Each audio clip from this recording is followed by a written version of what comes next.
Welcome back to the Amazon European Masters, where Karmine Corp just demolished the Unicorns and are on the brink of another semifinals appearance. And, you know, maybe I'm jumping in a bit here, but they could also potentially having a third title in a row, which would be crazy, because looking at this Karmine Corp, they're starting to look better and better as the tournament's progressing. Yeah, definitely. They had some issues back in the LFL. They had some issues back in groups. They had some issues in the first game. But this has been an incredible song by the side of K-Corp. They get better and better. I mean, this is the first game I felt like I was watching Karmine Corp. Yeah.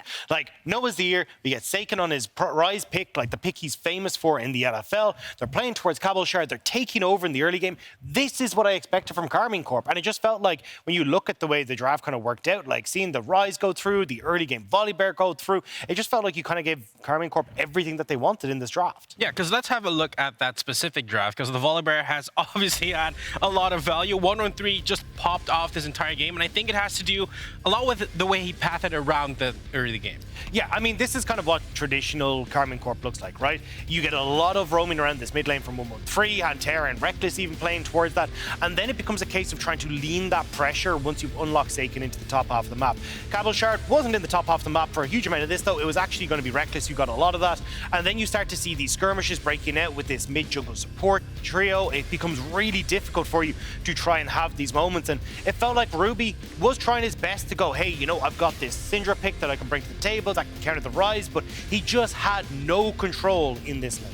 Yeah, and once again, I mean, you've seen 1-1-3 play for a majority of his career, Noah. How do you see this player evolving?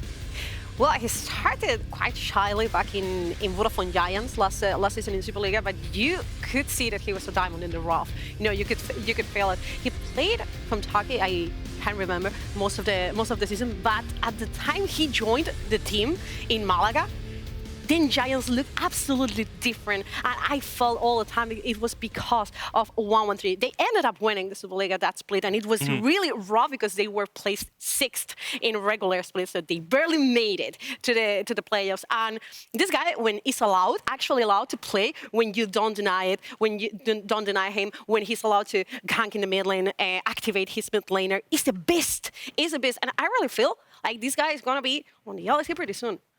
Yeah, and I think especially when you look at like the ability for him to have, you know, top lane, the Jace, pushing in his lane. Yeah. You've got the Rise in the mid lane, having a good old time. You look bot lane, you've got the Misfortune who's just taking over. Like, he had his run of the mill. Like, he could do no wrong, because wherever he went, it was like, oh, well, I've got my friends here to help me out. I can go and play towards any lane because they've got control over the waves. It just felt like 1-1-3 was set up to succeed so well. I think that's when 1-1-3 is at his most dangerous, is when he's got full control over the map, because then he's just let loose and he's always going to have backup there to help him. Yeah, and I think confidence is key in this one. Great early game, and then to put the cherry on top, he does this.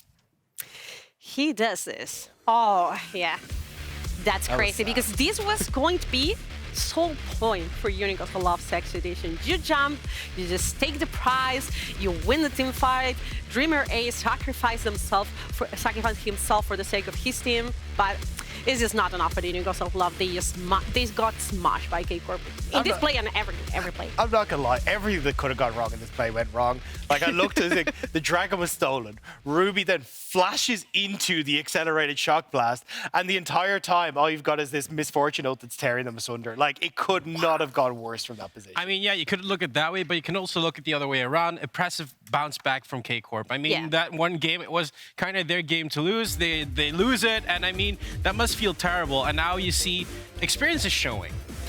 Yeah, we expected experience showing up in the best of 5. Also, it was a question mark about the best of 5 for K-Corp, but it's getting pretty clear that they evolved since the LFL, and you can take it both ways, because I'm watching K-Corp playing better and better in this series, but also I'm watching Unicorns of Love running out of gas.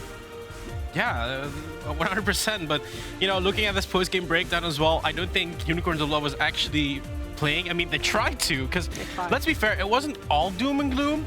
I mean, it looks terrible from this perspective, but if you look at that small dip we have at the end of the graph, there were some moments where Unicorns are like, hey, we're still here.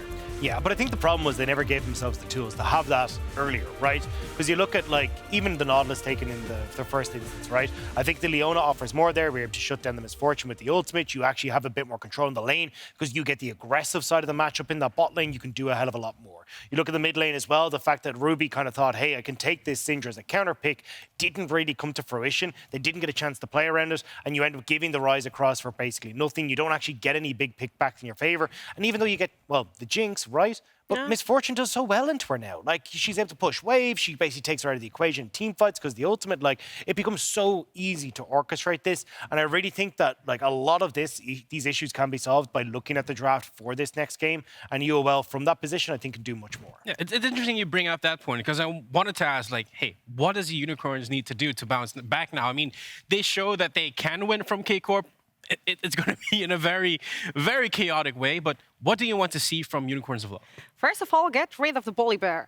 It's just so broken and allows the team to control every single part of the map so early, and you can't contest the Volibear with barely any jungler. So I would say that first step is getting rid of the Volibear. In that very first game, we saw no Volibear because it was banned away. So also the fact that SAKEN is playing the Rise, and if he was scary with Ezreal, look at what he's done with Rise. You can't allow SAKEN to play these kind of roaming mages because he's going to be everywhere. Yeah, and also I want to talk a bit about facts here, Doc, because there is a fact in this series. There is a certain side on the map that has been having a 100% win rate. Yeah, I mean, blue side's 100% win rate at the moment, and I think it makes a lot of sense when you look at, like, the super high priority picks that we're seeing in this series, right? And I agree with Noah. I think it's like the Volibear, you look at the Rise, and I think Ruby is kind of shown, look, he's nowhere near as proficient on the Rise as you look at someone like SAKEN. So I honestly think coming into this, you take blue side here, coming in as Unicorns of Love, you then set yourself up for a Volibear quick pick, you ban away the Rise, and honestly, then you start to open up things like a potential LeBlanc pick as well, because when you look at, like, the win rate that Ruby's had on that Syndra over the course of his career, it's sitting like 26%. Are you getting LPL flashbacks? Yeah, a little bit. It's just really just like, there's a reason he got replaced by Woomin, all right? Yeah. So I think that's the big thing here, is that you need to go and look, hey, we want to try and bring him Ruby onto something that's a bit more comfortable. His LeBlanc is actually a much stronger champion for him. He's got a much better time on it. And I think if you are angling yourself at that, then you're going to be able to set yourself up better. I mean, I have good news for both of you because they chose blue side. Understandable, I have to say. I mean, you have to take them a lot of advantage of that blue side. And I really want them also to change their approach about how they want to play this game, because I felt like there was nothing like Unicorns of Love could do in this last game. Like the Syndra, okay, you have this 26% win rate for Ruby, but also it was very punishable by the side of Corp. You need to be the proactive one. I want proactive picks. Yeah, I don't think proactive is the main issue, though, because, I mean, we've seen them doing some early game aggression. I think this game we've seen now is maybe the odd one out. Yeah, I mean, I think the problem is that, like, Unicorns of Love just don't feel comfortable playing proactive through the mid lane. Like, we've seen the Rise pick come through, and it's more of a pick away for SAKEN rather than Ruby actually being comfortable on it. Like, no cross-map plays in game number 2. We basically didn't see him exist in game number 1 either. Like, he had great flanks, but it wasn't like early Rise ults that were taking over side lanes, right? And I think that's the big talking point here, is that that's where UOL are not feeling comfortable, is in making these early plays from mid to side lanes, and Karmine Corp are capitalizing. I mean, if there's a moment to do it, it's now, because it's do or die for the last representative of the DACH region from the Prime League in this game. Can they bounce back, or will the second French team move on to the semifinals? It's time for the picks and bans. Thank you so much to our analyst desk. They broke it down. They talked about it a little bit. A little jig there from Ox, and feeling happy, feeling good. Yeah, I'm ready. I mean, you ready to break down? Not quite. Yeah. I'm ready to break. I was going to say, after that last game, you're a UOL fan for that last game. Yeah, I know, right? I was going to say, depending on which side of the breakdown you're going to be on, it's kind of how you're feeling right now. But, like we said, it is going to be Karmine Corp one last step away from making their 3rd consecutive semi-finals of the Amazon EU Masters. It is going to be Unicorns of Love Sexy Edition on the blue. Nymeria, where do you want to see them go? They now have a lot less they have to ban. Well, I don't think you're going to be giving up something like a Rise to SAKEN. I think that was a huge factor in that last game. It does seem to be like blue side has so many power picks right now in terms of particularly mid-jungle for me, which cannot be allowed to slip through in that blue side. Whether it's a Ryze or whether it's a Volibear, at least Unicorns don't have to deal with that going straight into Karmine Corp's hands. Well, I will say one of the things is that, you know, K-Corp were on blue side last time, and they got Volley and Ryze. Somehow. That was the big egregious thing. This time we will see Unicorns ban away the Ryze. My question is, do K-Corp ban away the Volley, as that will be that sort of uncontested first pick? And yet they instantly do. It does mean that something they've been banning quite in the recent games has been both the Renata, the Ornn, one of those will be available, but I feel like they're fine with that. It's really been the early impact junglers that have been such a massissive factor. But when all of these champions start to come more and more into ban priority rather than just trading, you're going to get something slipping through. And maybe it's going to be something like Ahri. Maybe we can get that through. There's a literal note here that says Fox go burr. Okay, that's true. That's enough for me. I'm not joking. There's a literal note that just says Fox go burr there. So again, the misfortune going to be bound away. Now you're kind of in a situation as Karmine Corp. What do you try to prioritize? Where do you want to try and take these next few bans? Because you do have an option here for Unicorns Evolve to get a big power pick. So, for me, again, I do genuinely think mid-jungle has been such a crucial area of the map for both these teams, and I think that Diddlycuz, Lurox, and Ruby up, well, there you go. Fox go burr. There you go. That's just... Sorry. I love how you've gotten so synonymous with it, where it's just like, look, that's at this point, you have heard enough Ahri analysis over this entire split. I, as an Ahri main, have to watch a lot of teams play it quite poorly. I am quite happy with a lot of our ERL teams. Ruby has been a better player of it. I'm fairly happy, but you've heard the analysis. I feel like in this situation, you know, Ahri first pick, but it means that Xayah, Jarvan left open, and less to contest it. No MF to contest the Xayah, no Volibear in response to Jarvan. So a lot higher agency on those. We could see something like the Aphelios come out though. We've seen a lot of Xayah Aphelios traded off in some regions, particularly the LPL. And also that Renata's available. You could play the Renata and the Aphelios here. Super strong duo together and the best pairing that you can have for either. You could also go towards more of a utility AD carry. I was actually wondering if it'd be something more like a Jhin, but the Ezreal is very good into the Jarvan and has been, kind of for the entirety of Xayah's existence, a soft answer to it, because when you're trading Q for Q, Ezreal can start, if your skull shot accuracy is good enough, you can start really pushing them out of lane and pushing them around. I haven't seen it be too successful recently, though. Not a massive fan, but I understand the logic. I think one thing is you spike at a similar time as well. Yeah. Often, one of the issues playing into these lethality champions is that Eclipse Mirror spike is quite cheap and also very quick to get and really powerful, whereas Pretty carries are typically waiting for 3 or 4 items. Expensive items too. Yeah, for sure. And we get the Viego again. This is another like really strong reset potential between this mid jungle. If you get one kill, you will snowball more. I feel like K-Corp probably going to answer with the mid here just to make sure they have a matchup into Ahri that they're comfortable with. See what they go for. But then you might lose out something like an... Okay, I was wondering if you're going to go towards something like a Nautilus or a Leona to be like, you need the hard CC. There is so much mobility in these first 3 picks. They find an answer for that, not in the support role though, but in mid, it's SAKEN. It's on a global mid laner. It's something that can push. It's something that can get priority. It's not LeBlanc, it's not the Ryze, but it's still something very much in SAKEN's stylistic wheelhouse. And it's point-and-click CC, which is really effective against the Ahri or the Viego if they step up, and particularly around the mid-game when you have that Everfrost Rapid Fire spike. It's a really powerful one. They're going to go back to banning away picks, and a big thing to point out is that K-Corp, we've seen them on blue for the past 2, but when they're on red, it does give them counter pick for Cabochard, which we've seen throughout the tournament be so successful for them. Absolutely, and you can see the respect being put in here by Unicorns Love Sexy Edition. They're banning away the Lucian. Top side has been very hotly contested, and something I'm thinking is going to slip through the cracks that might be fantastic for Karmine Corp. The Rakan might end up getting through. Yeah, I mean, potentially, but also, for me, it's not only just Cabochard of counter pick, a Chef in the mid lane as well, and a heavier ganking jungler on top of that. Scary. So it's something that we've seen come out from a couple of Asian regions. We've seen this in the LGL, the PCS, and the VCS, actually. They will pick a global mid laner. They will pick a heavy dive ganking jungler, something like, normally would be something like a Volibear. Can be stuff like Nocturne as well. And then you pick something like Camille topside. It doesn't matter what you pick on the other side. You are just going to get hyper dove. Something that lights farming up and getting strong. Yes. Yeah, but then I wonder at this point whether you have to pick something which is your entire purpose is to just survive the dive. You can pick something like Cannon. That can be an okay pick in that kind of situation. But you're running pretty thin on the ground and a lot of options which are safe blind pick top laners now. The funny thing is as well, like the other one that comes straight to my mind is the Graves. You can't blind the Graves in this situation because then Karmine Corp just take the Tryndamere and your life is hell. There's nothing you can do. Once level 6 is hit, you're dead constantly, and that's not even adding in all the different globals that you just mentioned. Honestly, I feel like a Gragas angle could be decent here. In terms of things that you saw, Ivo navigating some of the dives, making it a little bit trickier, and obviously in the team fight, good explosive casts. Yeah, so in my mind, that kind of makes sense. I think Ivo had a good game on it because you know you're going to have a rough match with the Cabochard no matter what happens. We'll see what they want to end up locking in. This could be a Sett support in that bot side to kind of answer the aggression. Has been something we've seen little whispers of, if you will, across the thing. I know you're not a big fan of it, Ox, because you feel like it just kind of doesn't really give you exactly what you want to get, but that is going to be Renekton here for Aibo. That is a statement to come out. Because it's a champion that is so dominant in the early stages of the lane, maybe you can't dive it. And again, I do think you've telegraphed quite a lot of, we have a lot of ability to go topside. Even without showing a top laner, I feel like that is a big option for them, throwing over a lot of different champions over there. But the Sett support as well, very much able to have very strong roaming pressure, able to get control of that lane at the level 1, flashing out of that brush and looking for something.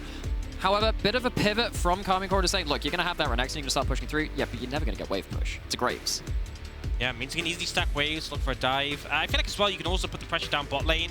The Sett as well, if you're trying to dive bot, is a trickier champion to dive. But yes. I feel like if you bring enough members from Corp, you can just play through the silence. It's kind of similar to what we saw in that previous game. Not as extreme. I think Ryze Volibear are just so excellent at the dive in the side lanes. But TF, Jarvan, it's a similar goal in this one. That's literally it. We talked about the mid jungle and we saw, you know, about 13, 14 minutes into that game, the kill participation between the two of them was absurdly large, and it does feel like this is going to roughly come out to the same thing. I will say, Ryze probably a little bit better once he gets ahead than the Twisted Fate. You know, Twisted Fate, of course, will have that 2-item spike, but definitely not easier to kill if you catch him off. I was going to say, on the kill participation, it wasn't just kill participation, it was 100%. It's actually more about the rest of Karmine Corp having SAKEN participation at that point. Everything was conducted around that. The TF, very early into the game, can also make similar plays. Well, we'll see what they're able to kind of go for, because this is going to be kind of it for Unicorns of Love. This is going to be your last game if you cannot come out with the win. We're going to see now if Karmine Corp can make it a 3-1. So we are going to have a little bit of a nature documentary coming on out here as we check out all the animals. There's so many. You don't even realize it. There's just absolutely loads. Aww. Oh, he's really cute. No, don't show this. No! No! No! No! No! I miss him already. That was really dark. That was messed up. Yeah. That was a lot more intense than I anticipated. I love how he does like a flip. He's just like, I'm gonna go out with style. Double barrel! You know what? This is Unicorn's chance to go in style. It's now or never on this one, and Corp going for a pretty aggressive push just to get some vision control down, I assume, but not meeting any.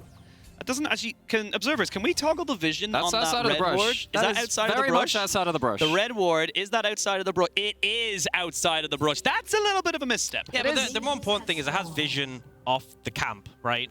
That's the main thing, I'd say. But remember game 1, because he just took the blast plan around the other side. We'll see if it works out. We'll see if it works.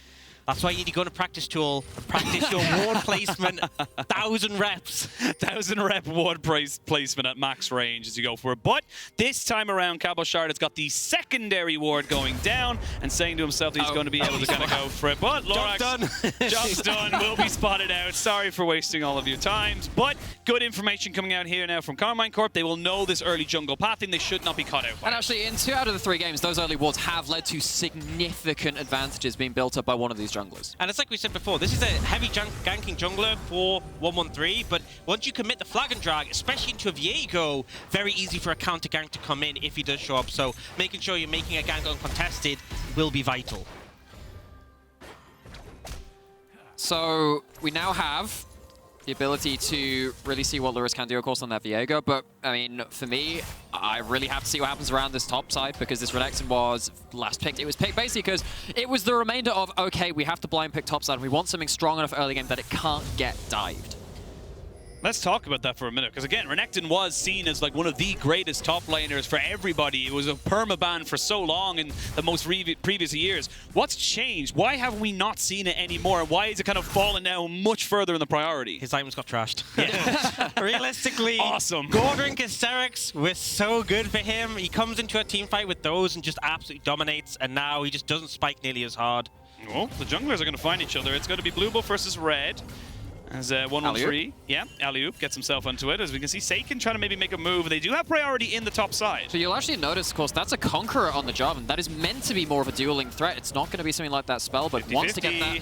Thinking it's going to be a flip. It is going to be a bit of a flip, and it goes over to the side of Lurox. So now you're in a little bit of a precarious situation here as 1-1-3, because you've already used your Demacian standard. Cabochard is level 3, but Ruby is here as well.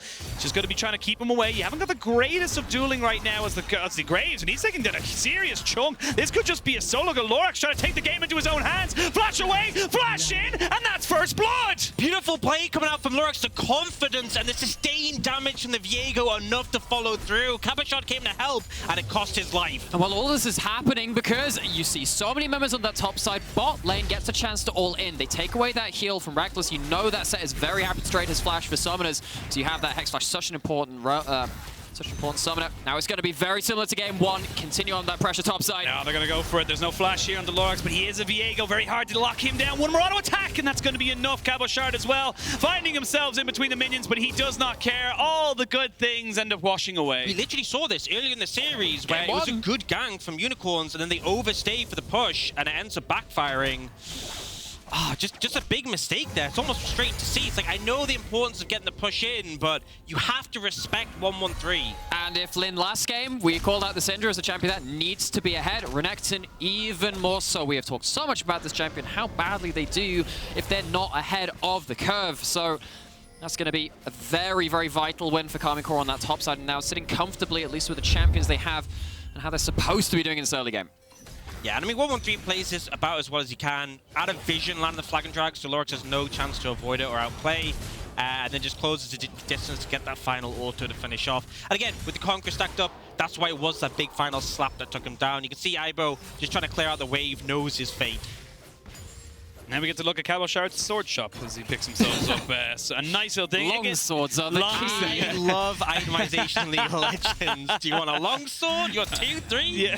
So is this Graves or is this Talon? He always used to love building those. Yeah, I think any real assassin kind of like, it's like when you're an assassin or anyone who builds lethality, it's like Caulfield's Warhammer or Serrated Dirk or both. I remember back in the day where you had to build like at least like a BF sword or a pickaxe something, and then you just had occasional champions who'd be like, I build a Brutalizer as back in the day. I can build all the long swords I want, and maybe you wish you had a couple more on Viego. Yeah, we're going to see Flash in with the gold card, trying to get onto Lurox, and he will fall. Now you have 3 people up in this top lane. You have no Ahri to try and do this. As Aibo trying to see if he can just bait someone in again. Very difficult to actually gank this guy, but with this point-and-click CC, it becomes an awful lot easier. Mission failed. We've had been dove in topside. Mission failed. Oh no, the cleanse and the flash has to be used here by Reptile, but here comes Dreamer Ace to try and maybe turn this one around. Not really the greatest of trades here for the side of Unicorns of Love, and they need to try and figure out what's going on. They're getting a bit too scrappy. They're just fumbling. Reptile, Arcane chips in, has to flash out again in the top lane. I have to say, it's great play from Corp. This is what we want to see from this Jarvan TF, the CC layering, and then Aibo pays for the sins of Lurox there. So now you're at a point where, again, it seems like the whole series we've had to talk about this early game, and Karmine Corp had maybe a couple of stumbles in earlier games. Last game obviously was not the case in that, and Unicorns are really, really struggling to stabilize. They're going to try and make this one work. Rekkles will get hit by the face breaker, but I don't think he's in really any much trouble. Honestly, he can turn this because they have the Destiny Gate. The TF can join the fight. The global pressure is here to stay, and oh my days. Unicorns, you had a good start, but it's all going wrong, and now Dreamer Ace, you must stay underneath this tower, but don't know how long you're going to be able to do it, because Flash comes in. Oh, Sunkar was there. He's able to survive for a little bit, but I don't think it's going to be much longer. Where's the flag? Oh! Yeah, he's not. He's going to die eventually. He's not going to be able to get out. I will say his regen's coming back, but it'll take a sweet time to do this. Yeah, there it is. Rekkles will pick it up there. Probably the airy proc at the very end of it. But this is now 6-1 in kills, and we're at 7 minutes with a 2,500 gold lead. And honestly, at that point, Dreamer Ace dying so late, I mean, it's not really a big deal because the respawn timers are so fast, but it just feels like Unicorns are really off-center in this game. They are struggling, and Corp have all the tools to just run away with this game. Speaking of Dreamer Ace dying late, what it does mean is that you're always just perpetually going to be behind Hantera roaming onto the map. Yeah. It's kind of an it's a lesser seen thing in terms of like actually looking at what's on screen, but whoever gets to back first in bot lane often gets such an ability to turn up top lane, turn up mid lane, secure vision and power on the map. Dreamer Ace just being, again, just put down in that 2v2 means he just can't get into the right position to really try and wrangle back this early game, which they're struggling to find any foothold in. This is getting rough. We saw this happen in game 3, the last one there, and this is where Karmine Corp kind of had a bit of fun with the game. They had a bit of a time to kind of run around, make things work, and you can see now SAKEN, he puts himself into fog of war just to cover in this top side, because Hantera and 113, they have the priority. They're the ones that are going to be feeling good about going for any of these fights. If we go in and flash in, they're going to try and get the Cold-a-Meek down, but there's just no real damage there, and now Lurox is in a lot of trouble. They do have the ultimate available to 113 as he goes in there with the Cataclysm. They're going to try and make this one work for them. True shot barrage absolutely misses. Flash in, double kill. 113 looking fantastic on the Jarvan. And it does feel a little bit characteristic of what's been seen in this series from Unicorns when they haven't really been on the right kind of tempo. They know they want to make a play, but they don't know how to make the play. This is another similar one, just poorly executed. And I'm just going to be honest, it felt a bit desperate, right? You see the dash come out from Ivo, Cabochard dashes away, and he's like, no, I am making this happen. We'll see it again. It's like,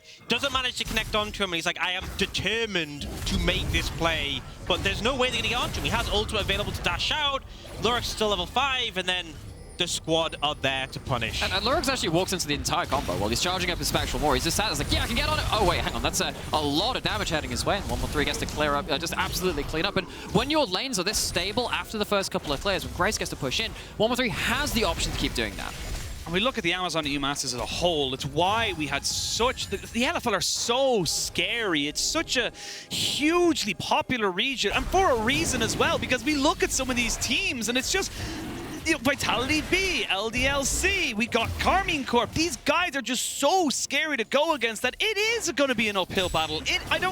You're regional plied or not, as you can see now, flash forward, they're going to try and make this one work, but the minions are in the way, so the charm is not going to land. SAKEN should be able to get out with his life, and then they can lock in another gold card, and oh my god, Nightmara! Do I have to watch? You do, you have to. You need not follow, but you must witness, and Lurox going to have that force. It is, again, as Orc said, it just seems desperate. Just seems like they're not quite sure on how they want to execute on the areas of the map they commit to. I feel like last game, there was a charm to it. They're still giving their all despite being behind. Ironic, considering Ruby's champion. So overforced. It feels like they're really... They're not really thinking too much about the windows. They're just trying to... They see champion, they're trying to kill champion, and they're so far behind, it's rough. And, I mean, this top jungle, 0-3-0 on a Renekton, 1-4 on a Viego. They're just never going to be... I mean, the Viego at least will be able to steal away champs if they get a kill. There's that aspect to it. But a Renekton will never be relevant in this game. So, the point which I normally talk about Renekton is actually around First Herald. First Herald is where you kind of peak as a champion because, as you said, you don't have the same 2 hyper spikes anymore. This is now the last point you're going to be relevant. You're already getting run around by this Graves. You don't have a flash. And Karmine Corp, if they don't commit to this fight, what's the value you're going to get out of this champion? We're already fallen behind so hilariously far in this meant to be top-side dominant champion. It's just not worked out. But I'll say Unicorns do manage to get the Herald uncontested. Feels like K-Corp just not really in position on the map to deal with that one, but they're just going to look for some more picks off the back of this. 1-3 though. He loses, yeah. 1-3 finds the smite down. They're going to get the knock up. He's going to take this fight because he's got a Gore Drinker. Oh, no. Oh, and that is a dead Viego. Gore Drinker versus a little bit of a scrap shop, and they're just losing everywhere. And it's also one of your few remaining playmaking tools gone in that Ahri flash. You don't have that extra ability to close that get distance and CC chain, and Karmine Corp really is taking a lot of wins which have been handed to them now. Like, I feel like invading the enemy blue, isolated, when the enemy mid is moving, typically isn't a good play, but it doesn't matter when you're this far ahead. Like, you have SAKEN just pushing in the mid lane, taking plates, and he's like, yeah, you're fine, bro, you've got this. And for someone who has had a lot of flag thrown their way because there are so many eyes on Karmine Corp, 1-1-3 this series has actually been a real force to be reckoned with. See what he's doing with his lead 6-0-2, much like his volleyball games, leading from the front and seriously putting the hurt onto the Unicorns. It's just, again, we're kind of at a point now, similar to last game, where you have to be a bit more opportunistic. You're not... And the worst thing I would say, actually, for Unicorns of Love is that you don't have a massively scaling AD carry that can take over games. You had the Jinx last time, and now you don't have it, but the gold card lands, as SAKEN just kind of runs himself away. They miss the charm. Flag and drag in as Ruby has to spirit dash himself out, and this is so disconnected, and it just feels like Karmine Corp are just... They can get away with murder because Unicorns of Love just seems so uncoordinated. They don't even burn SAKEN's flash. No. I think that's kind of the story of that. In the meantime, Cabochard is just pushing top. He'll get that tower. That's the thing, is like, if they had to go for a big considered effort, I'd be like, fair play, but K-Corp are just getting everything they want, and it feels like they're not even out of first gear. This is truly, really an anti-snowball. I mean, even with stuff like your Ahri, you're not even going for high amounts of damage, you're going for cooldown boots. It's not like you got any magic hand there, and maybe he can find something, but SAKEN he's got flash still, he's gonna be fine. Yeah, he's got to even got his jungler there too as well to try and help him out. Lurox is kind of saying, look, I can't really help you here, Dreamer Ace. And they're going to wait for his Haymaker to lose the shield so they know they can take him out. 1-1-3 just breaking ankles right now. The Destiny Gate is there. The gold card is locked. They won't be able to get the kill onto Ruby, but there's nothing else he can really do. He's sitting here like a duck just waiting to be shot. And oh my gosh. It's visceral, it's brutal, but it's what's happening in this game. It is what's happening in this game. Hantera gets in on the action, and this is K-Corp. This is Amazon EU Masters K-Corp. This is the guys who have won back-to-back, looking to make it a three-peat. Only team who have won more than one EU Masters. The fact it's been 2 in a row. Oh, Hantera. Oh, Spider-Man. Spider-Naut's his way out.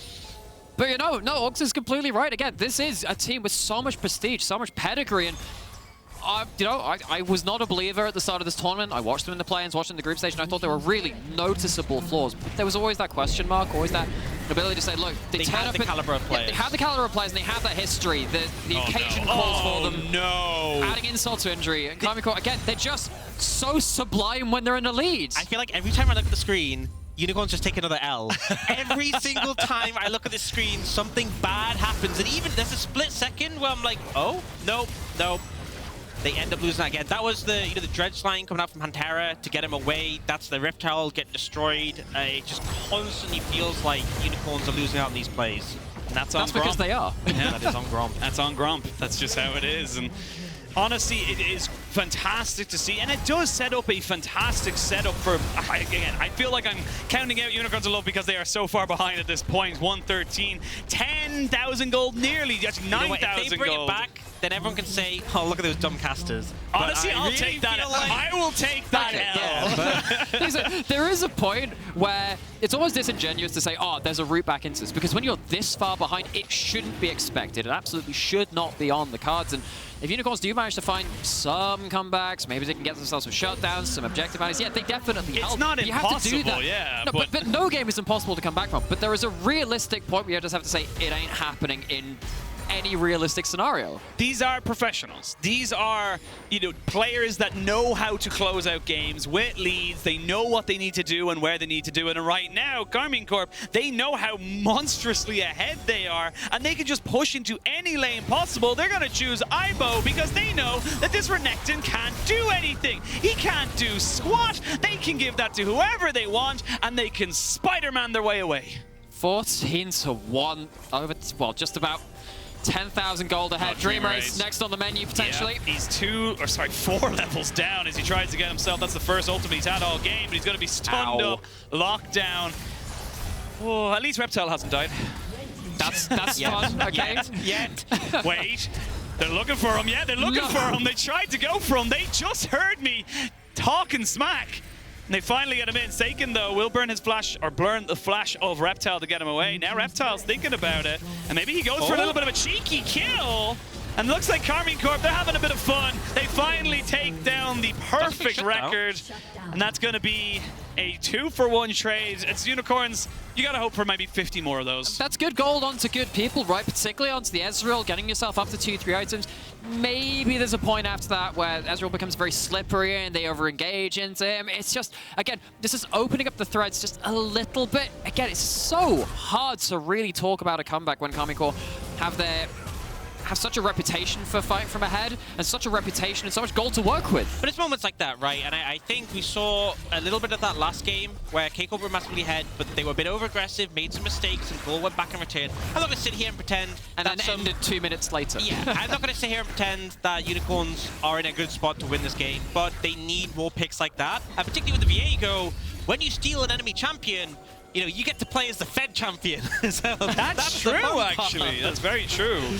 I didn't really get to do that this fight, though, because Sett is a really cool playmaker when you can start finding these awkward angles and trying to catch people out of position, but you're going through an absolute minefield division from Karmine Corp, who've pushed in every single lane. And while during this, you do get an objective bounty from the Unicorns, it was still a very difficult match day for them, but they, at the end of the day, they still managed to pick up the slight advantage, which is thrown to them by Karmine, and even with that, Rekkles still picks up a kill. And now I feel like we kind of hit the point where we're going to have the mana immune stacked up for Rekkles soon. We're going to have the rapid fire cannon for SAKEN soon. And we have this like huge lethality spike from Cabochard. This is where you're sort of hitting critical mass in terms of items for K-Corp. They've already been taking over the game. It just gets even more extreme once those are secured. And I feel like that is just their signal to keep pushing the momentum and look to take even more structures. This mid-tier 2 is just going to go down. Yeah, nothing you can do about it. And as we kind of look towards what looks like Karmine Corp going into the semi-finals, we got to think about who they'd be going up against. Of course, tomorrow we do have Vitality B of the LFL going up against the last representative of the Superliga in Fnatic TQ. I mean, this feels like it's kind of, you know, it feels like it's the LFL show at this time, a repeat of the playoffs. So Fnatic, they got to try and do something crazy there in order to try and, like, you know, mess up the pack. I mean, Fnatic, Team Queso were definitely one of our pre-tournament favorites up there with LDLC. Actually, there was an interview with LDLC's coach. I can't remember who the interview was with. I'm sorry, I would have shouted that out if I could remember it. But they said that Team Queso was really the only team which really gave them thought, really gave them troubles.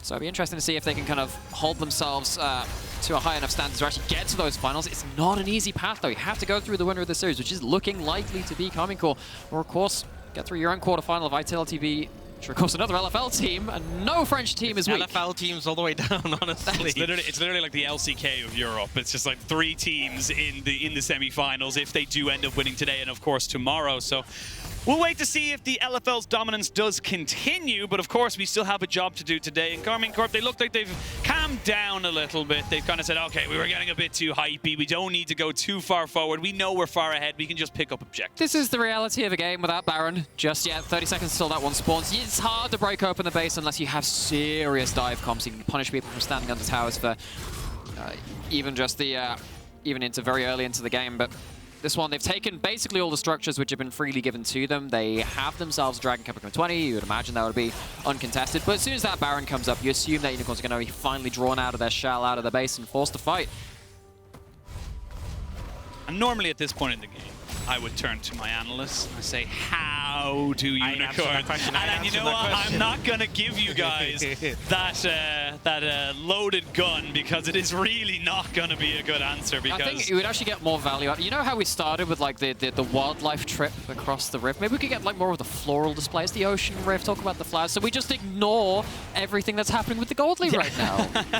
Well, okay, a little bit of nothing to see. Look at this flower, isn't that beautiful? Do you like the ocean rift? I think Hextech Rift probably my favorite. You do love Hex Gates. Yeah, I think Hex Gates are hilarious. I've seen some unique usage of them. Remember Chem Rift? So to say, I lived in London for a while. That one reminded me of home. I didn't. Oh, wow. Says a lot about your home. But yeah, I think we talked about this a while ago. It was just really funny to me seeing a Hex Rift be so universally loved and Chem Rift be so universally hated. No one was in love with that particular one. It's like that Simpsons clip of the 2 lambs. Like, no, get out of the camera. This is the one we like. No, screw you. We don't need to look at you anymore. But it's just going to be a slow, methodical, bit by bit. 3 items. Yeah, I was just about to say it's gonna be tough. You do have some opportunities, but you are at the beck and mercy of K-Corp, getting over aggressive, being isolated, looking for something a bit that's maybe not there, and maybe, just maybe, you get some resets on your Ahri and your Viego. Well, let's keep that in mind. They are looking to set up for the Baron, establish some deeper vision here, potentially fish for some picks. They do have SAKEN in the side lane, who obviously with TP and the ult can join quite easily. And it looks like they're just going to start up. They are pretty tired of being in this game with this much of a goal lead and will look to try and close this one out with the Baron. So it's on Unicorns to try and contest. So Dream Race does have Flash. If you group up in the pit, there is a chance of Sett doing something miraculous. As it happens, though, I'm not going to be able to cancel that TP. It's a 5v4 in favor of Karmine Corp. You got to be careful right now, because the TP's going to be coming in. They're going to get Rekkles to flash away. There's a good face breaker, though, and they get him right on top of the back line, but those feathers do so much damage. It was a valiant effort, but you're just too far behind. There's nothing to be done. Karmine Corp will wipe up these kills. And honestly, what else are you going to try and do? We will see a good charm here onto Cabochard as they try and burst down onto him. He's actually taken very low, and a massive shutdown goes over. SAKEN gets the stun card down. 113 rejoins the fight. They flash in to get the charm. Triple kill for Ibo. It's better late than never, Ox. I mean, I feel like Rekkles forgot there was a fight going on. He just left to go farm mid and then Raptors while the fight was still going, and he lets Ibo get this huge triple. We were talking about, it felt like there was no hope. Well, yeah, if you do that, it will give the enemy side some hope. And again, you talk about the valiant effort. The effort for me was entirely spearheaded by Dreamerace on the set with the flash, able to make an absolute mess of that team fight. Basically, him alone with a little bit over-the-top damage took Rekkles down to a very low amount of HP. Maybe after that point, it's like, yeah, I've got the Eclipse, I'll go heal out elsewhere. But there has to be communication after that point to say, I'm leaving the fight. I'm not going to be there. Yeah, I mean, there's obviously a good fight. Like, we get the initial engage from Unicorns versus Stella, but it's the fact that they regroup for their own jungle to try and find their way out of the skirmish. And I guess Rekkles was low enough that he needed to sustain up. But you got to communicate that, then. I mean, I feel like that's... He probably would have said, guys, I'm going to try and heal up. And the rest of the team were like, okay, we're good. We'll keep going. Yeah, well, Dreamerace is dead because he got caught out. Yeah, that's for the last team fight for getting smacked down on my team. But now you don't have that engage that we talked about, and it looks like Karmine Corp might just go straight back towards this Baron. There is a ward in the back of the pit, and more gold is going over. It was a 10,000 gold lead, it's now a 7,000 gold lead. They are starting to take down this Baron. TP is not available for Ibo, so it would be a 3v4. Hantera playing bodyguard. You don't have to go home low, but you can't stay here. They do take 2 turrets off of this. There's a true shot barrage. I almost thought it was gonna happen. And yeah, TFO. I mean, he gets over the wall, so I don't know if they're going to be able to take him down super quickly. And this is just going to waste a lot of the Baron time. And they're taking a lot of turrets here.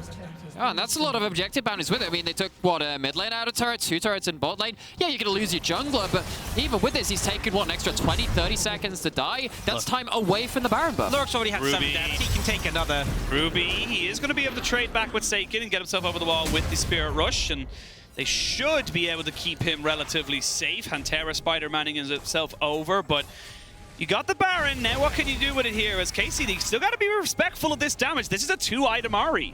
It is, and it has the Shadow Flames, so some magic pen. And it's just, it's so difficult to 100-0 someone, especially if it's the Xayah. If you don't kill them, they pop ult, they probably just kill you afterwards. It's just, gotta have some damage on that. Cabochard. They gotta make a decision. There's recalls coming in. They could actually just kill him off and take away the dragon. They're gonna be able to jump straight on top of him. There is a blast cone there. They're gonna try and jump and burst him down. They should be able to get him. Oh lordy, we're starting to see mistakes. There's cracks in the blue wall. And ultimately, K-Corp have so much AD damage. It's a Frozen Heart, Twisted Fate, going for the ability haste for more stun cards. Very little magic damage. This Renekton with the Death Stance is actually becoming more relevant at this point of the game. So that's the teleport, that's the Ahri, get another needlessly large rod, has a couple of Dark Seal stacks. I mean, somehow, it's not completely out of the question just yet. Dreamerace was looking for an engage, a hero setup. Dragon does go over to Karmine Corp, but they've wasted an awful lot of time on this Baron. There's not really a lot left to it. And considering how doom and gloom we were earlier in the game, and rightfully so, this game looked dead to rights. Unicorns have found a lot of picks in side lanes. They've found a lot of objective bounties. The gold isn't 10k anymore. It's actually significantly less, and there's more gold in the game. It means less as the game goes on. Now, of course, this game is still going to be very difficult. You're facing off against the Baron buff. A lot of members grouped up from Karmine Corp. They've got to survive the siege before we can talk about any next stage of the comeback. Yeah, well, they do lose their mid-lane inhibitor turret as that Xayah is on 4 items right now. You got the Sorelda's Good, you've got the Chemtech sword, Punk sword, or what is it called? Chempunk sword? Chempunk Chainsword? Chempunk Chainsword, that's what it is. I feel like the people who name items in League of Legends dislike play-by-plays. It's like in the grim darkness of League of Legends, there is only Chemtech. That one's a fun one. It's just another item on top of just such an absolute megazord of power of which Rekkles has built up in his inventory, though. It's just, you walk towards that Xayah and you are not very happy. You need to find a way to fight away from that champion. Yeah, I mean, a combo will just decimate. The problem is you have, you know, 3 melee champions on the side of Unicorns. You want to be able to get on top of him. The ult will just do so much damage. They did poke him out there, but he can sustain up with the Eclipse. That is a lot of damage. They know exactly where he is. They know exactly where he is. They're just going to go for the tower. They're saying, look, we don't care. We're not going to fight you. Flash in from SAKEN. He does get the gold card down as the flash and dash comes in here from Reptile. Has to get himself away. They're coming. He's still looking for it. They are going to get 1-1-3 going into stasis. He's a little bit far forward. There's the collateral damage coming out. It's a bit of a scrappy one. Aibo now on the backside of this. There's going to be the showstopper. Rekkles is on the backside. He gets the feathers down, but that's going to be 1-1-3 dying. Their Hantera falls as well. Aibo did his job. It's a 2-for-1, but your health bars aren't really there. The carries are still pushing forward, and KC are still healthy. And those hard-earned kills didn't get any resets because Lurox wasn't involved in them. No Viego resets, no ability to follow just on further, but they stay alive, importantly. Ooh, it's so dangerous. Karmine Corp, they are taking away a lot of damage, and that's Sorelda's Grudge going to slow down Cabochard. You have got damage, but your health bars are very, very low. And Ox, this is starting to get a bit spicy. I'm sorry, that was just hilarious flag coming in. Like, such a massive passage of time before he got there. And you can see K-Corp, they're aware that he's coming, so they're trying to force things, trying to force the agency. Unicorns do a good job of disengaging, but even so, it still takes such an extended amount of time. And then when they do finally jump onto Rekkles, he has this great ult to dodge away from the CC, and then uses the flash to reposition, and the feathers just shred through. Also, Dreamer is cancelling out the flag drag, just locking the Jarvan further forward than he wanted to be. Really good pick off. Finds the opportunity to make a mess of that fight. And I will say, Unicorns, similar to last game, despite the deficit, are determined to keep this one going. They do not want to be knocked out. They're not just bleeding out, they're making sure that they're at least committing to the game, finding some way to try and be relevant. Again, it's just the hardest of situations. They found that in a couple of games back-to-back now. Job's not quite done. They've got a lot more ground to cover if they want to try and take this to a game 5. Minute till Baron spawns, minute 30 until Ocean Soul for Karmine Corp. It is still a 7,000 gold lead coming in here for Karmine Corp, but like you mentioned, Nymera, that becomes less and less relevant the longer the game goes on. Let's have a look at some of the items. You have a 3.5 item Ezreal, you got 3.5 items on your Renekton. It's not amazing, obviously, on the Renekton. You are waiting for Ruby to get that death cap. As he tries to put a death sentence there onto the SAKEN, who had got a cleanse going to himself. Dreamer 8 takes a lot of damage as Ruby finds himself on the bad end of a shotgun, and that's going to be the inhibitor taken down. That's your pick potential, and they have to go for something here, Ox. Yeah, they have to try and make a play, look for a reset. Only 1-1-3 is low. Oh, they're going to go in. Rekkles doesn't have flash, but he does have his feathers. As SAKEN almost taken down, but he's got himself his ultimate to get himself back to safety. It's on to Reptile. He needs to be the one to put down the damage as Hantera goes down. No resets available. Reptile not quite able to make it work. And after all is said and done, the wallet is too big. The damage has been done. Karmine looking to make it 3-1. And they looked for something, but it stared right back at them. Karmine Corp looking to seal out the series. Ahri spawning in 8, but it's up to Lurox. He's getting decimated. He's gone. He's gone. Blink and you'll miss it. It was an entertaining series, but Karmine Corp are looking to make history to define their legacy as the only 3P champions of the Amazon EU Masters.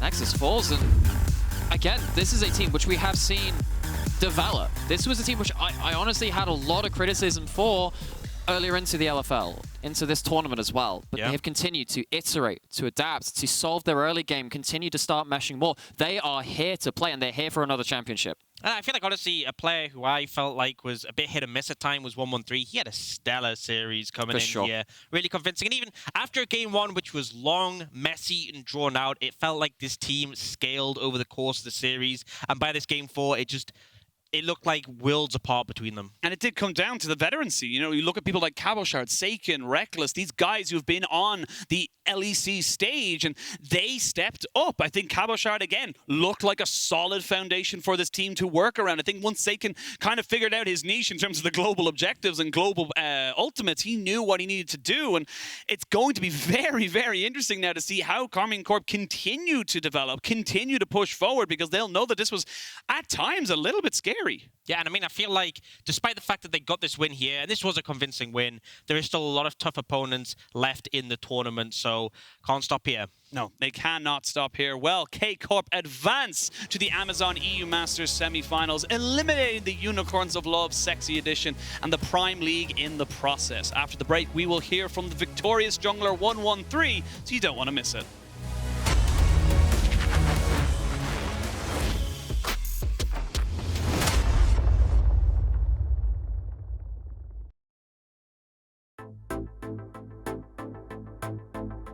I'm feeling like it's pulling me under. You tell me take my hand and trust me if you can. I know I'll be okay if I hold you, and I'm not letting go. You're woken up this feeling inside me. It's opened up my eyes, this thing I cannot hide. Do anything to keep it around me, and I'm not letting go.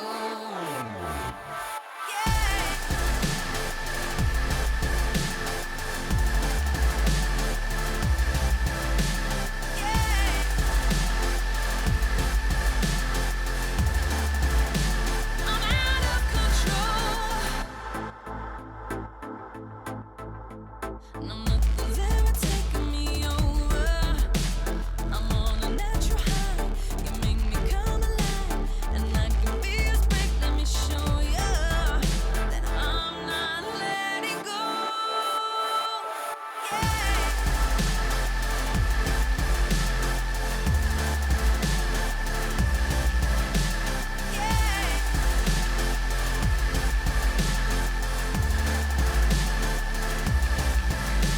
I'm out of control. Don't know where this world will take me. I'm out of control, and I think it's gonna break me.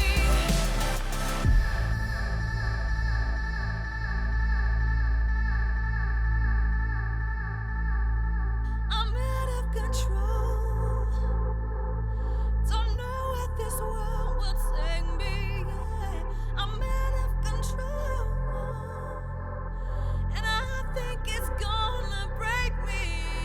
Yeah.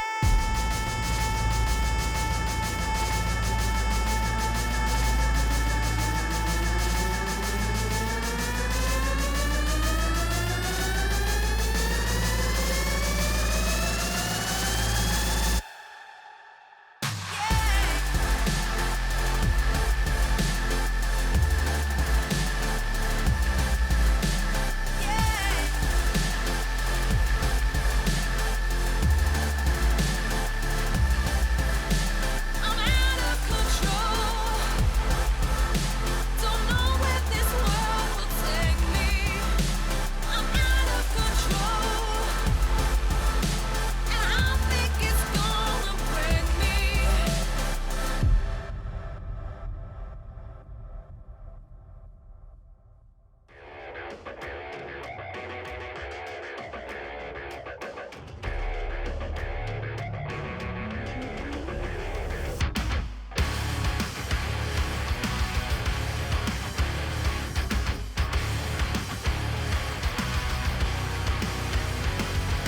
Grinded every moment of my life for this, and you expect me to just call it quits? Not likely. Coming for the title at the top, you won't stop me. Think that I missed my shot, but no, I'll be damned if I give you a chance to take us down again. I've got what it takes to get you in the end. I'm mad, I'm upset, I'm inspired, I won't quit. You can call yourself king, but I won't submit. I'm never gonna stop this. Be the ones to end this. Never let this go. Threatening, this will be a day of reckoning. This is our time. We have drawn the battle lines, listen to our war cry. We fight for those who left behind. We live for those who were denied. We know your fate is set in stone. We've come to take the throne. We kneel to no more kings tonight. We bleed but won't give up the fight. We scream that we will take you that way. Here for the crown. Don't take your eyes off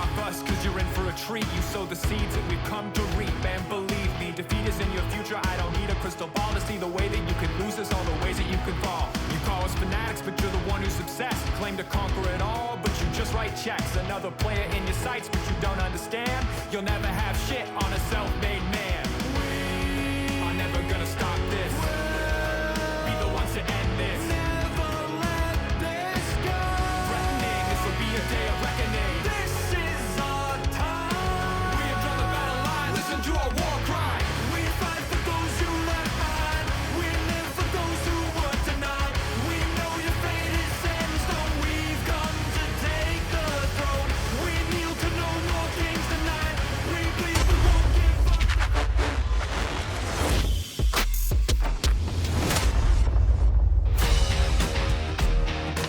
The back-to-back champions Karmine Corp took a huge leap towards the three-peat, and 1-1-3 was everywhere in the last 3 games. Here, charging forward with the exemplar of Demacia. Welcome back to the Amazon European Masters, where Karmine Corp secure a spot in the semifinals, and we'll be joined by their jungler 1-1-3 in just a bit as we talk over that series. Because, I mean, if you just look at that series, game 1, you're like, you know, Unicorns of Love, they can put up a fight.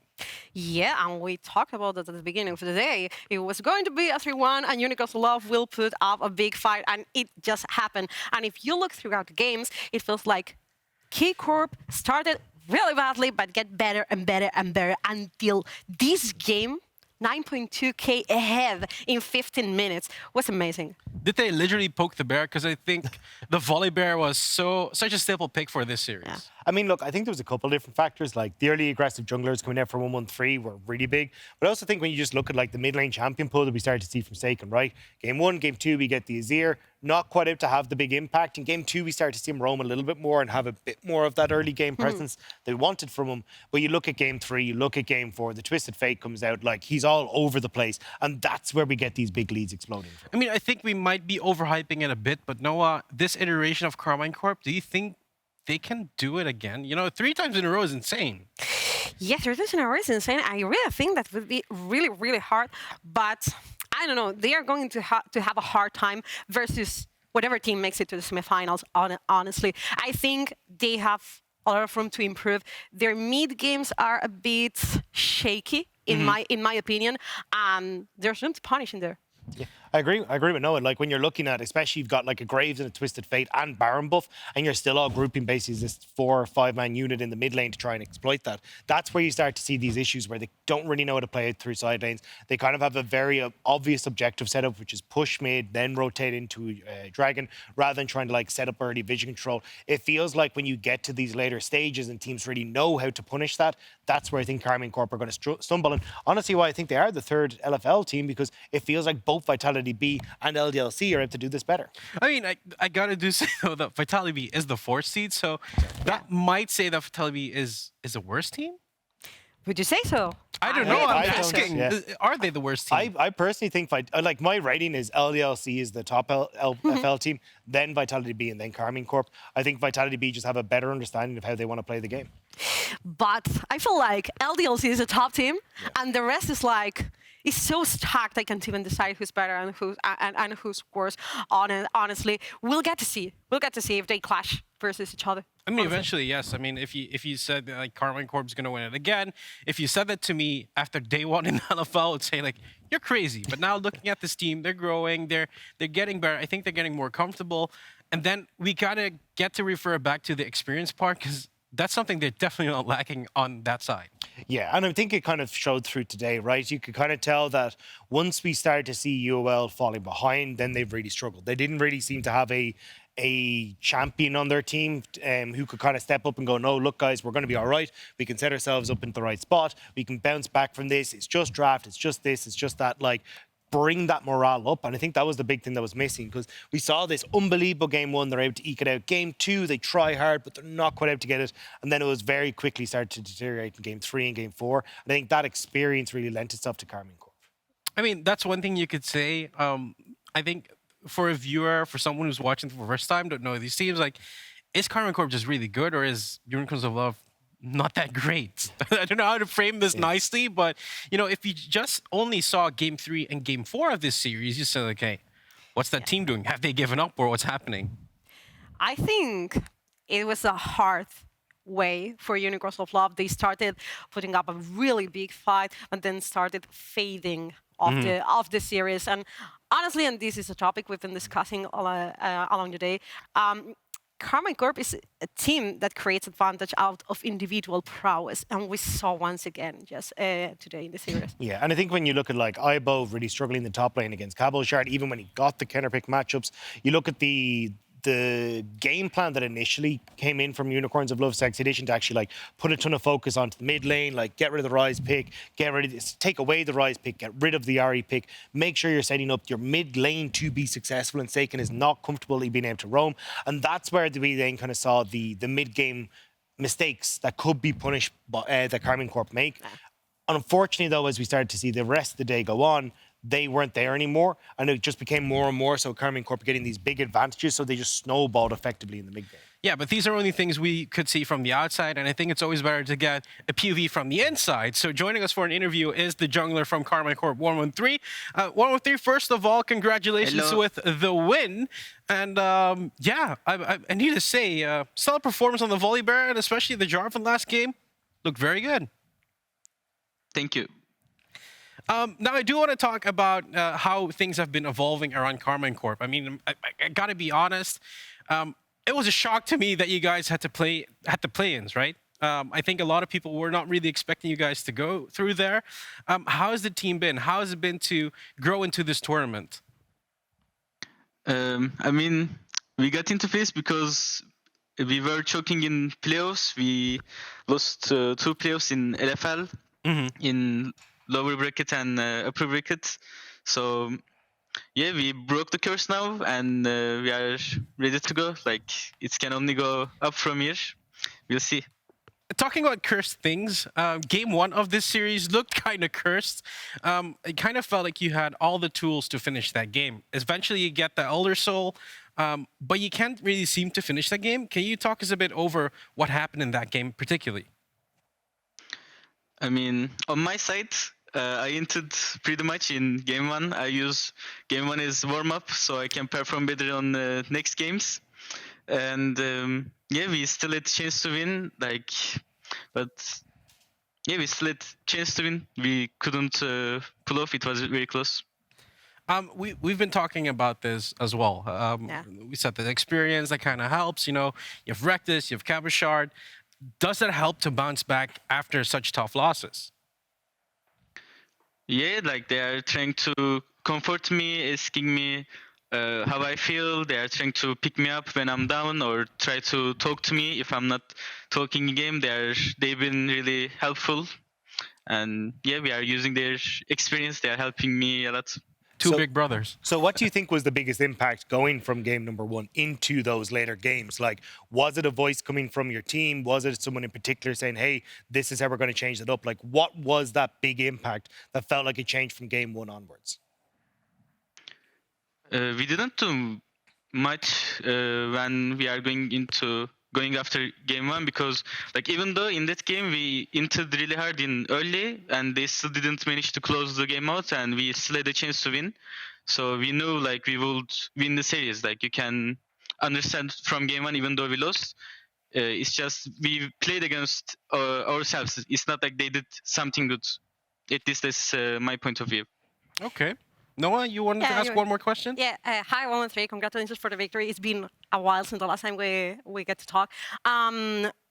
It feels like you guys evolved a whole lot, not only after the LFL playoffs, but also throughout the entire tournament. How would you define how your work was and how your evolution has been?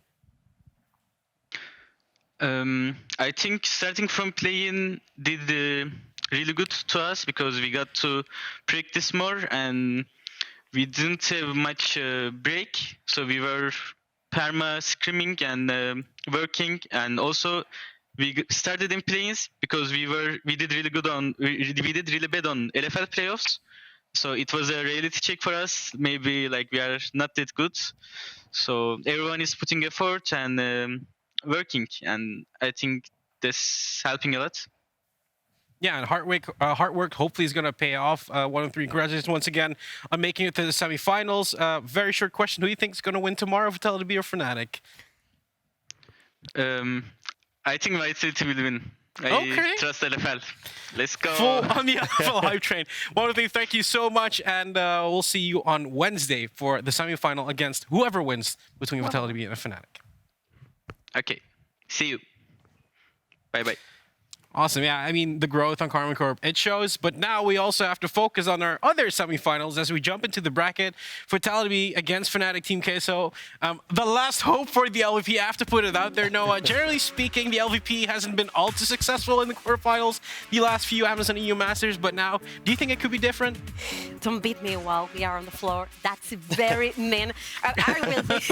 Yeah, we lost our other seedings, but Fnatic is being the team of the Rekkles in Superliga, so I really expect them to be online and ready to succeed tomorrow. Yeah, they have a bad day in the second half of the groups. They had also a bad week in Superliga, but they just overcome this kind of difficulties. You know, they have the talent and they have the guidance. And I really want Fnatic. They have the tools to succeed tomorrow. Yeah, so but I don't want to be that fanger, but come on, guys. You have to do it for me, please. So, I'm just going to be a word I shall not say.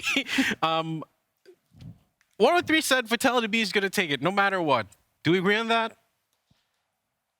I'm were a going to non-believer. choose my words carefully because of who I'm on the Okay. couch with. Yeah, there's some Spanish temperament here. We have to watch out. And I will use it. Yeah. Well, look, honestly, personally, I think Vitality B have a stronger early game, and I think being able to set up for Shigenda is going to do a lot of work for them. I think if Fnatic are able to get their early game together, though, I think the biggest problem is kind of like miscommunication, how they want to set up waves, miscommunication, how dives want to operate. And Noah's kind of already talked about that, saying that, like, I think that's where they want to try and have their growth, and they've seen it in the LVP. I think if they can get that together, I think it's going to be in a banger series, and it really does feel like whoever comes out of that early game is the one that's going to take the game. And I think it's also very interesting because their support, Jack Lurox, said, I want to play Fnatic, and now he's getting his wish fulfilled. If you had to pick a matchup, Noah, what lane would it be? I know it's easy to be focused on the bottom lane because you have a crown shot, you have been was at Worlds, you know. But I have to watch on the top lane match because it's really exciting to have this Xayah versus Karmine. You know, I have been casting Oscar since he was starting playing in the Spanish amateur scene, and I remember him being, you know, kind of overextending every single game. Just call him an Inter. Call him an Inter. That's all we got. No, that's way too harsh, but he overextended a lot. You know, he played the level 1 as he was already fed, but he evolved, he grew a whole lot. And now he's like a very rounded top laner. Yeah, and I think I agree on that top lane matchup because Shigenda dropped out of the LEC, and I hear people talk about this Oscarinian player. It's like, this is the next LEC top laner. Yeah, I think the thing is, though, that the way these teams support them is super interesting. And I'm going to cop out of who the best, or what matchup I'm looking at, because I actually feel like it's three. I feel like it's jungle, support, and mid. It's these three being able to facilitate that top lane matchup is what's going to be the difference maker. I think it's Jack Troll or Rux who's able to get out and roam, who's able to take over from the mid lane matchup. I think Baka and Maxi have done a really good job of linking up together, but I think we've also seen that for Vitality B as well, so with Skeens and Diplex. So I really think that these three people are going to define this series. I mean, all I'm hearing is a lot of reasons to watch tomorrow, because tomorrow, I think that's what we all been working up to this quarterfinals. This is the game you don't want to miss. I mean, I'm hoping it's going to be 5 games, because I feel like if there is a series that can go all the way, this is the one, Noah. Yeah, definitely. I think this series is going to be, no matter what happened, a real banger. And I'm really holding onto the narrative that Fnatic never lost twice versus the same team. Never. Yet even having that bad of a last day in Europe. So I expect them to keep not losing twice versus the first team. And it's another Plains team. We even haven't touched upon Plains that. buff, Plains yeah. teams. I mean, look, it's a definite buff. I mean, we've even seen it over in the LPL with top esports, right? These teams that kind of get a lot of time to get used to the patch, figure out the style they want to play, kind of iron out a lot of their issues, end up doing particularly well. Whereas sometimes you come in with a bad meta read, you're not really sure how to deal with certain picks, you just don't have the practice that you do on stage. And I think it's standing to a lot of our Plains teams that have run the gauntlet here. Awesome. I hear a lot of things. Noah, you wanted to say one more thing? Historically, we had incredible teams in the play-ins, and they made it to the finals. And it's not surprising to have this talent going all through the play-ins. Honestly, we had plenty in the European Masters. Awesome. I'm going to thank you for today. I had a lot of fun with you guys sitting here, and hopefully you had a lot of fun as well. That's all from us at the Amazon European Masters for tonight, but tomorrow we'll be back for an epic clash in the French-Spanish rivalry between Vitality and Fnatic Team Queso for the final semi-final spot. And now, it's disco time! Woo!